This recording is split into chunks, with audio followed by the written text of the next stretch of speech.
بسم اللہ الرحمن الرحیم۔ السلام علیکم، میں سمی ابراہیم ہوں اور آپ دیکھ رہے ہیں ہمارا یوٹیوب اور فیس بک چینل۔ پورا ملک اس وقت ایک سوگ اور غم کی فضا میں ڈوبا ہوا ہے۔ جیسے ہی خبریں آئیں کہ کس طریقے سے عمران خان صاحب اپنا ٹائم گزار رہے ہیں اٹک جیل میں، کس طرح مکھیوں اور مچھروں کی بہتات ہے اور جائے نماز بچھانے کی جگہ نہیں ہے، اور جو ان کو کھانا دیا جا رہا ہے اور ایک بالکل چھوٹا سا سیل ہے جس میں نہ چاند نظر آتا ہے، نہ سورج نظر آتا ہے، نہ روشنی نظر آتی ہے، اور ایک چھوٹی سی قبر ہے جس میں عمران خان صاحب کو داخل کیا ہے انہوں نے وہاں پر اٹک میں۔ تو ہر شخص جو ہے وہ بے چین ہے، کوئی گھر میں ہے، سڑک پر ہے، گلی میں ہے، وہ بے چین ہے۔ یہ تو عمومی طور پر اس وقت پاکستان کی فضا ہے، اور لوگوں کا پہلی دفعہ میں نے دیکھا ہے جو کانفیڈنس گورنمنٹ کے اندر، اس ملک کے اندر جو کانفیڈنس ہے وہ شیٹر ہوا ہے، اور بڑے بڑے وہ لوگ جو بہت ہی زیادہ پاکستان سے جن کی محبت ہے انہوں نے چپ سادھ لی ہے، وہ خاموش ہو گئے ہیں۔ اسی بیچوں بیچ کل بلاول بھٹو کی ایک تقریر ہے جو موضوع گفتگو ہے، اس میں انہوں نے بڑے معنی خیز فکرے بولے ہیں۔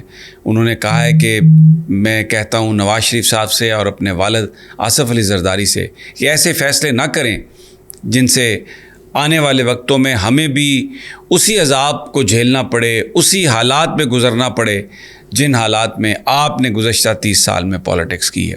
بڑا معنی خیز جملہ کیوں انہوں نے کہا اس پہ میں آپ کو بتاتا ہوں، لیکن سب سے پہلے جو عمران خان صاحب کے ساتھ ہو رہا ہے، امریکہ نے تو خیر اس پر کہہ دیا کہ جناب ہمارا کوئی تعلق نہیں ہے۔ انہوں نے تو ایک طرح سے جو حکومت پاکستان نے کیا اس کو انڈورس کر دیا، یہ کہہ کر کہ یہ پاکستان کا انٹرنل معاملہ ہے اور ہم پولیٹیشینز پر بات نہیں کرتے۔ آپ کرتے ہیں، پولیٹیشینز پر بھی امریکنز بات کرتے ہیں، ہر چیز میں انٹروین کرتے ہیں، رجیم چینج کرتے ہیں، لیکن عمران خان کے مسئلے پر آ کے انہوں نے کہا کہ ہمیں اس پر ہمیں کوئی کنسرن نہیں ہے۔ ان کے ترجمان نے تو جو پاکستان کے عوام کے جذبات اور جو عمران خان کہتا تھا وہ سچ ثابت کر دیا کہ یہ سب کچھ امریکہ کے ایمان پر ہوا ہے، اور امریکی ہی اس کے پیچھے ہیں، رجیم چینج کے پیچھے، کیونکہ انہیں افغانستان میں اپنے مقاصد چاہیے، کیونکہ انہیں سی پیک کو ذرا لو کرنا ہے، سپیڈ کو اس کی کم کرنا ہے۔ تو جو بھی ان کے مفادات ہیں، یہ رجیم کیونکہ ایک امریکہ کی خوشنودی کے لیے ہے، تو اس لیے انہوں نے بالکل کہ یہ پاکستان کا انٹرنل معاملہ ہے۔ کیا کسی کو آپ زندہ گاڑ دیں، یہ انٹرنل معاملہ ہے۔ آپ چارٹر ہے یونائٹڈ نیشن کا، ہیومن رائٹس کا، جس پر آپ نے دستخط کیے ہوئے ہیں، جس میں آپ اس کے پابند ہیں، اور یہاں پر کوئی ڈیو کورس آف لا جو ہے وہ نہیں فالو کیا گیا، اور ایک ہمیں دشمنی نظر آ رہی ہے، ایک ہمیں باعث نظر آ رہا ہے، ایک ہمیں ایک ریاستی جبر نظر آ رہا ہے جس کے ذریعے عمران خان کو آپ نے اندر ڈالا ہے۔ تو اس کو یہ کہہ دینا کہ یہ کسی ملک کا انٹرنل معاملہ ہے، یہ امریکہ ایک منافقانہ کردار جو امریکہ نے ادا کیا وہ ایکسپوز ہوا ہے۔ امریکہ دوبارہ اس ملک کے لوگوں کے دلوں میں جو اس وقت جو چیز بیٹھ گئی ہے امریکہ کے حوالے سے، یہ سوچنا چاہیے امریکہ کو کہ کیا ان کی خارجہ پالیسی کے مقاصد اس طرح پورے ہوں گے۔ ہر جگہ اس طرح سے آپ کی خارجہ پالیسی کے مقاصد پورے نہیں ہوتے کہ وہاں کے طاقتور لوگوں سے آپ کے صرف تعلقات ہوں۔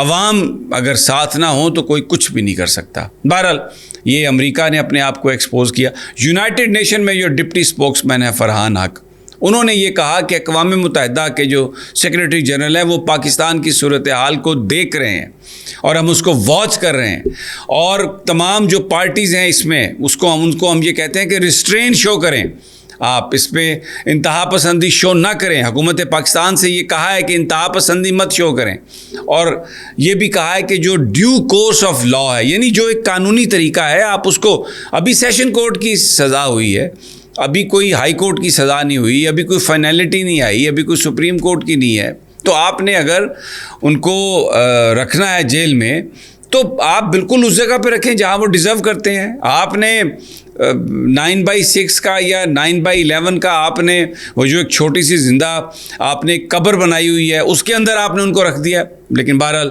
قرآن شریف پڑھ رہے ہیں عمران خان وہاں پر، اور میسیج یہی ہے کہ میں قرآن پڑھ رہا ہوں، اور یہ قرآن جو میں پڑھ رہا ہوں مجھے طاقت اور ہمت دے رہا ہے، اور اپنی قوم سے کہا ہے کہ آپ نے جھکنا نہیں ہے، آپ پرامن رہیں اور احتجاج کریں، اپنے ذہنوں میں یہ بات بٹھا لیں کہ ہم نے اس سسٹم کو تبدیل کرنا ہے۔ بہت بڑا میسج ہے عمران خان کا، یہ بہت بڑا میسج صبر کا، شکر کا اور اللہ کے اوپر مکمل ایمان کا یہ میسج ہے۔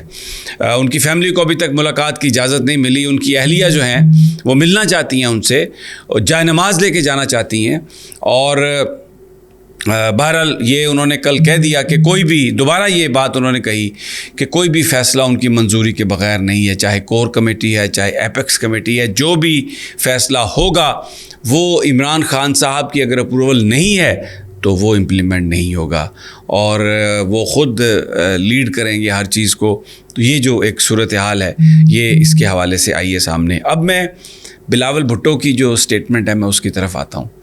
یہ پہلا موقع ہے کہ بلاول بھٹو نے ڈسپلیئر شو کیا جو کچھ ہو رہا ہے۔ مریم نے تو نہیں کیا، مریم سے توقع بھی نہیں ہے۔ مریم نواز شریف کی صاحبزادی ہیں جو ماشاء اللہ میں پیدا ہوئے، جن کی جو برتھ ہے سیاسی وہ جنرل ضیاء الحق نے کی، جنرل غلام جیلانی نے کی، پھر ان کی آبیاری ہوئی اور وہ پیپلز پارٹی کے ورکرز کے خون سے ان کے ہاتھ رنگے ہوئے ہیں۔ پورے 10 سال جب پنجاب میں بھی تحریک چل رہی تھی اور جس طریقے سے تب پیپلز پارٹی کے لوگوں کو مارا گیا، کوڑے مارے گئے، پیٹا گیا، نواز شریف ان کے ساتھ تھے، ضیاء الحق کے ساتھ تھے۔ 85 میں وہ وزیر اعلیٰ بن گئے تھے۔ تو اس لیے، اور پھر اس کے بعد انہوں نے جس طرح جنیجو صاحب سے پارٹی چھینی، جس طرح جتوئی صاحب کو بٹرے کیا، پھر جس طرح اپنے ہی مینٹورز کو بٹرے کیا، وہ سب کے سامنے ہے۔ تو اس لیے یہ تو ہمیں امید نہیں ہے کہ مریم نواز کو اس طرح کی سٹیٹمنٹ دیں گی جس میں کوئی تھوڑا بہت نظر آئے سیلف کنٹرڈکشن۔ وہ تو اپنے وہ جھوٹ اتنا بولتی ہیں کہ ان سے تو آپ کوئی توقع ہی نہیں کر سکتے۔ میں معافی چاہتا ہوں ان کے ساتھیوں کو، ان کے دوستوں کو بڑا برا لگے گا، ابھی حکومت بھی ان کی ہے، لیکن بہرحال جو سچ ہے وہ تو بولنا پڑے گا۔ بلاول بھٹو کی تربیت بے نظیر نے کی ہے بچپن میں، اور بھٹو کا جو خون ہے وہ بھی کسی نہ کسی پرسنٹیج میں وہاں پر موجود ہے۔ تو ان کی یہ جو سٹیٹمنٹ ہے یہ بڑی میننگ فل سٹیٹمنٹ ہے کہ آپ ایسا نہ کریں، یعنی وہ جو سازشیں ہوتی تھیں وہ نہ کریں۔ 30 سال کیا ہوتا تھا، کبھی پیپلز پارٹی اسٹیبلشمنٹ کے ساتھ مل کر نون لیگ کو ہٹا دیتی تھی، اور پھر نون لیگ اسٹیبلشمنٹ کے ساتھ مل کر پیپلز پارٹی کو ہٹا دیتی تھی۔ تو کیا کہا بلاول نے، وہ کھیل نہ کھیلیں جو پچھلے 30 سال آپ کھیلتے رہے ہیں، ہمیں ایسا مستقبل دیں جس میں ہمیں وہ نہ کرنا پڑے جو آپ پیچھے کرنے پر مجبور ہوتے رہے ہیں۔ یہ بڑی میننگ فل سٹیٹمنٹ ہے۔ اس سے بڑے سوال اٹھتے ہیں، کیا پیپلز پارٹی اور نون لیگ پر، ان کے بیچ کیئر ٹیکر پر، نگران وزیر اعظم کے مسئلے پر اتفاق رائے نہیں ہو رہا؟ کیا کچھ اور کہا جا رہا ہے؟ اور میرا اپنا ذاتی خیال ہے، یہ میرا ذاتی خیال ہے کہ جس طریقے سے عمران خان صاحب کو رکھا گیا ہے، شاید بلاول بھٹو کی کانسینٹ، یا کانسینٹ ایک ڈفرینٹ ورڈ ہے، بلاول بھٹو شاید اس کو انڈورس نہیں کر رہے، اور انہوں نے ڈائلاگ کی بات کی ہے۔ یہ انہوں نے کہا کہ مکافات عمل ہے، ظاہر ہے انہوں نے یہی کہنا تھا، لیکن انہوں نے یہ کہا کہ ڈائلاگ ہونے چاہیے۔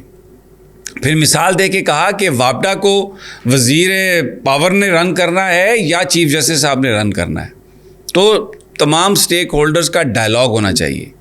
بڑی میننگ فل بات ہے، وہ ریکنسیلیشن کی بات کر رہے ہیں، اور آگے جو پاکستان نے اگر موو کرنا ہے تو وہ اسی لیے موو کر سکیں گے کہ تمام سٹیک ہولڈرز بیٹھ کر بات کریں۔ عمران خان کا نام نہیں انہوں نے کوئی لیا۔ عمران خان، میں یہ نہیں کہتا کہ یہ انہوں نے کوئی جو بیان ہے یہ کوئی عمران خان کی سپورٹ میں دیا ہے، لیکن انہوں نے کہا تمام سٹیک ہولڈرز۔ تو پاکستان کی پولیٹکس میں تو سب سے بڑا سٹیک ہولڈر اس وقت عمران خان ہے۔ کسی گلی میں جائیں، کسی گھر میں جائیں، کسی کوچے میں جائیں تو آپ کو نظر تو عمران خان آتا ہے، جھنڈا تو عمران خان کا ہے، لوگوں کے دل تو عمران خان کے ساتھ دھڑکتے ہیں۔ تو ایک بڑی میننگ فل بات ہے جو کہ صرف بلاول بھٹو ہی کر سکتا تھا، کیونکہ وہ محترمہ بے نظیر بھٹو کا بیٹا ہے۔ تو کبھی کبھی اس خون کی جھلک ہمیں نظر آتی ہے، ان کی باتوں میں کبھی کبھی یہ نظر آتا ہے کہ شاید انہیں کو پاکستان کا درد اور احساس ہے۔ ان کے والد صاحب زرداری، نواز شریف، شہباز شریف، اب آپ دیکھیں شہباز شریف کو کہ یہ رقص کر رہا تھا۔ دیکھیں یہ کون سا رقص تھا آپ کو پتہ ہے؟ یہ ویسے ترانہ تھا نواز شریف کے نام کا، لیکن یہ عمران خان کے جیل جانے کی خوشی میں ناچ رہا تھا۔ یہ پاگلوں کی طرح، دیوانوں کی طرح جو اس کا رقص تھا، یہ اس خوشی میں تھا کہ عمران خان کو ہم نے جیل بھیج دیا ہے، ہم نے آخری روڑا ہٹا دیا ہے، اور جوکرز کی طرح ناچ رہا تھا، جوکروں کی طرح ناچ رہا تھا. جیسے گڈی والا بندر ہوتا ہے نا، وہ چابی والا بندر اور چابی والا گڈا، ویسے ناچ رہا تھا. اور یہ صرف عمران خان کو جیل بھیجنے پر یہ ایک ناچ تھا. اور یہ کوئی نواز شریف کے بارے میں تو جو سوچتا ہے شہباز شریف سب کو پتہ ہے. کہاں ہے مریم نواز؟ اس جلسے میں کیوں نہیں آئی؟ کیوں خاموش ہے اتنے دنوں سے؟ اس لیے کہ اس وقت تو سارا کچھ شہباز شریف کے ہاتھ میں ہے. وہ تو اور خوشامد کے اس نے اتنے ریکارڈ توڑ دیے ہیں. پاکستان، اس بر صغیر پاک و ہند میں کوئی اتنا بڑا خوش آمدی نہیں ہے جتنا بڑا خوش آمدی شہباز شریف ہے. تو بہرحال یہ جو رقص تھا، یہ عمران خان کو جیل بھیج کر اور اس کو اس چکی میں رکھ کر، جہاں پر آپ کو پتہ ہے اس کمرے کا دروازہ بھی نہیں ہے، اوپن واش روم ہے. اگر آپ واش روم یوز کر رہے ہیں تو کوئی بھی باہر سے اندر آ سکتا ہے. یہ سابق وزیر اعظم عمران خان، جس نے پاکستان کو ورلڈ کپ جتوایا، شوکت خانم بنایا، جو غریبوں کی بات کرتا تھا، اس کے ساتھ یہ سلوک ہو رہا ہے اٹک جیل میں. بہرحال اجازت دیجیے، اگلی ویڈیو تک انشاءاللہ جلد ملاقات ہوگی. اللہ نگہبان.